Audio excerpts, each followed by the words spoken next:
Kabupaten Majalengka, Jawa Barat tidak hanya dikenal dengan penghasil genting dari tanah liat, tapi wilayah yang memiliki julukan kota angin ini juga banyak memproduksi kecap. Nah, bumbu dapur satu ini ternyata memiliki proses yang panjang saat membuatnya. Kiki Haryadi mengajak Anda untuk melihat bagaimana proses pembuatannya dalam sehari menjadi pengusaha kecap Majalengka. Aduh, cukup sini apa ya? Mantap. Aduh, panas. Bisa? Kelak.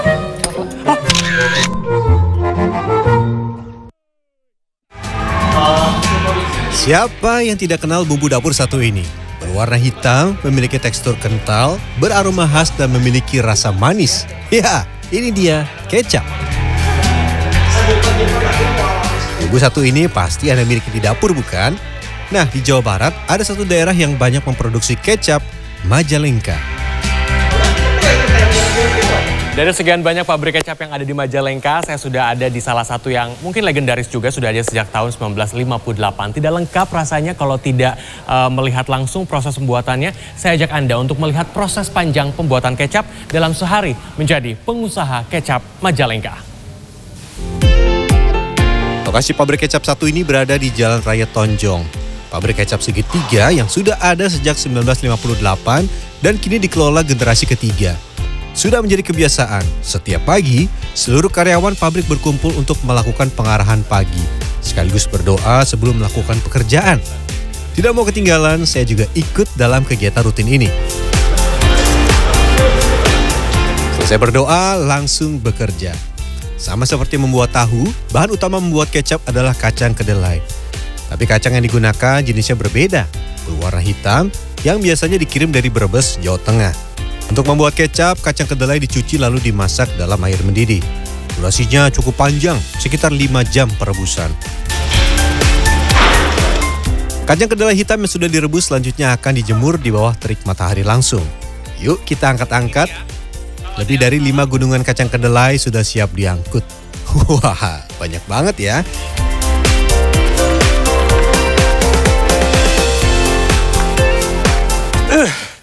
Aduh, cukup sini apa ya?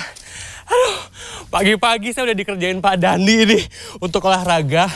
Oh, sorry, gimana? Tahan. Aduh, harus masih ditahan. Jadi dari tempat pengambilan kacang kedelai ke tempat penjemuran ini sampai nyebrang-nyebrang jalan.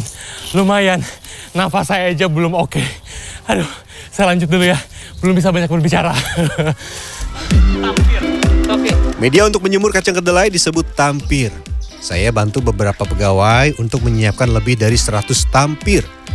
Setelah siap, kita menyimpan kacang kedelai ke tampir ini. Sedikit demi sedikit saya mencoba memasukkan kacang kedelai. Waduh, berat juga ya. Takarannya ya secukupnya saja.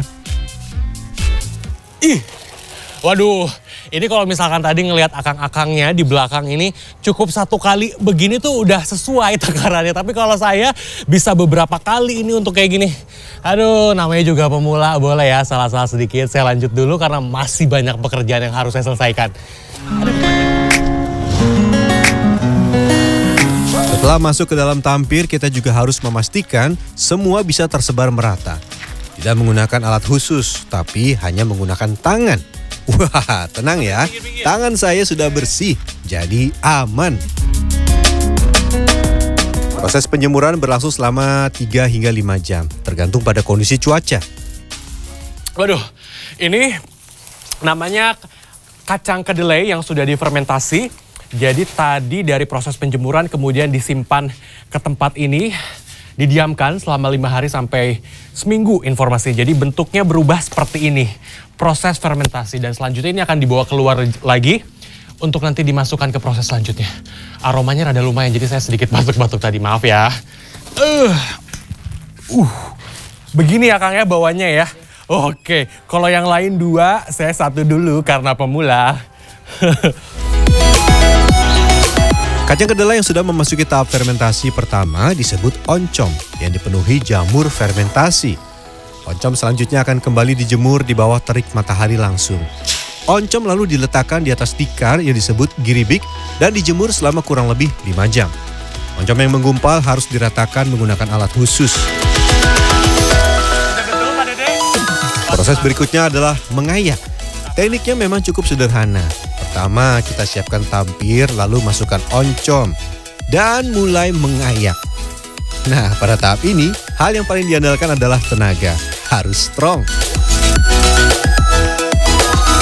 Oncom yang bersih dari jamur cenderung berwarna abu kehitaman. Jika sudah begini, artinya oncom bisa masuk ke tahapan selanjutnya, berebusan. Dibantu karyawan lain, saya mencoba memasukkan ke dalam karung. Biasanya satu karung berisi 80 kg oncom. Jangan lupa ikat dengan tali ya. Sudah di tali, kita akan masuk ke pabrik selanjutnya untuk dimasukkan ke tahap selanjutnya. Ada dua, yang besar dan yang kecil. Tentu saja saya memilih yang kecil ya. Oke, Bapak berat Pak, nggak apa-apa Pak. Waduh, Bapak beneran bisa. Oke, Masya Allah. Ayo Pak, kita jalan Pak. Begini amat kerja ya Pak ya. Nggak apa-apa, kita semangat Pak. Dalam pabrik, oncom masuk ke tahap fermentasi kedua. Proses fermentasi tahap kedua berlangsung 10 hingga 14 hari. Proses ini dianggap berhasil jika campuran oncom dan air garam padat. Saya cukup beruntung karena ada hasil fermentasi 2 pekan lalu. Jadi kita bisa langsung ke tahap selanjutnya. Setelah fermentasi kedua, kacang kedelai direbus kembali. Asap yang membumbung tinggi membuat penglihatan berkurang. Ya, jadi untuk mengangkatnya ini ada tekniknya. Jadi kalau misalkan saya tadi pelajari, kita harus seperti ini.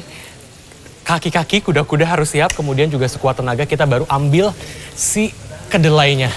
Harus waspada, harus hati-hati karena ini airnya panas. Jadi kalau misalkan saya jatuh, kebayang dong. Jadi mudah-mudahan nggak jatuh sih. Ya jangan dong, kalau jatuh jadi bahaya banget. Jadi benar-benar harus waspada dan kita harus mengangkatnya seperti ini. Hup. Ini jadi tumpuan juga nih agar kita bisa aman untuk mengambil kacang kedelainya. Aduh, panas. Sejak 1958, proses pemasakan di pabrik ini dilakukan secara tradisional dengan menggunakan kayu bakar. Menurut pengelola, pemasakan yang dilakukan dengan menggunakan kayu bakar memberi cita rasa yang berbeda.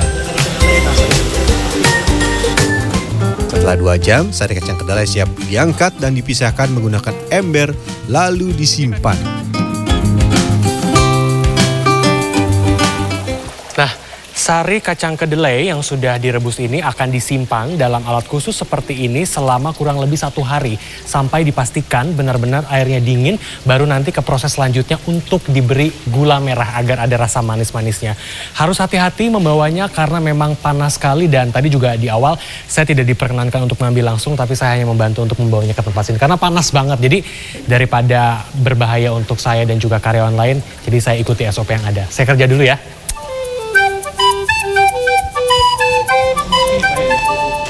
Tidak main-main, kecap hasil produksi di tempat ini sudah diekspor hingga mancanegara. Semuanya?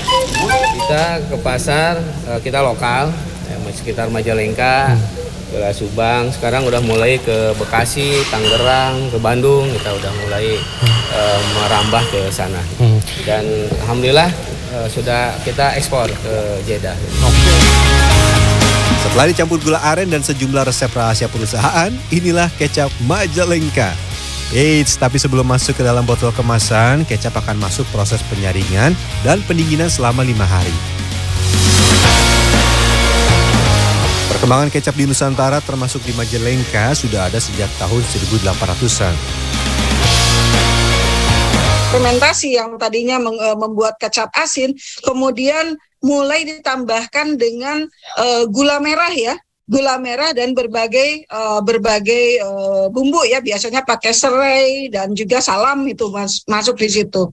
Dan di wilayah Majalengka itu jangan salah loh, itu ada pegunungan yang banyak sekali pohon arennya. Oke, kita lanjut kemas kecap. Wah, tapi baru saja mulai saya sudah melakukan kesalahan. Aduh, botol kacanya pecah. Bisa? Kelak. Oh! LOL! Oh! Gimana Pak Dani? Aduh. Oh, gini. Gini dari sini. Ini dari sini. Nah, waduh. aja udah. Waduh, tadi saya mecahin. Aman, Pak? Nggak apa-apa ya. Aduh, tahan KTP katanya. Aduh, jadi gitu nih, harus berhati-hati ketika memasukinnya. Tadi saya agak-agak kasar masuknya, jadi terpecah gitu ya salah satu botolnya. Tapi untungnya masih aman, masih nggak masalah. Maaf ya Pak ya. Dimaafin katanya, alhamdulillah. Aduh, saya jadi deg-degan nih. Oke, kembali fokus bekerja.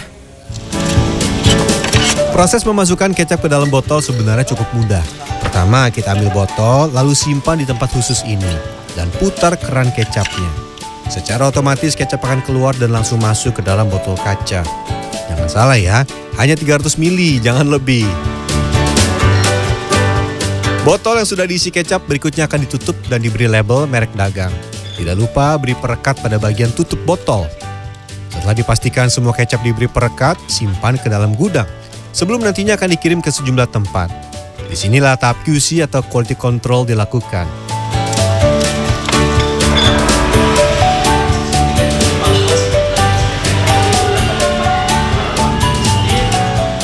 Nah, kecap yang sudah dikemas memiliki beberapa ukuran, mulai dari 135 ml, 300 ml, 600 ml, hingga 5 liter.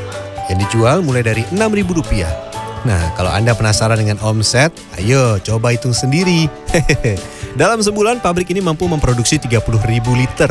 Pokoknya cuan banget deh. Oke. Memindahkan kecap yang sudah dikemas ke gudangnya menjadi akhir perjalanan saya sehari menjadi pengusaha kecap Majalengka. Ternyata membuat kecap tidak mudah, banyak hal yang dilalui dan juga banyak juga prosesnya. Tadi juga kita sudah mendapatkan tips dari Pak Deden soal bagaimana menjadi seorang pengusaha agar sukses. Mudah-mudahan bisa menjadi inspirasi bagi Anda. Kalau ke Majalengka, jangan lupa beli kecap. Kiki Aryadi, Rusman Rusmana, Majalengka, Jawa Barat.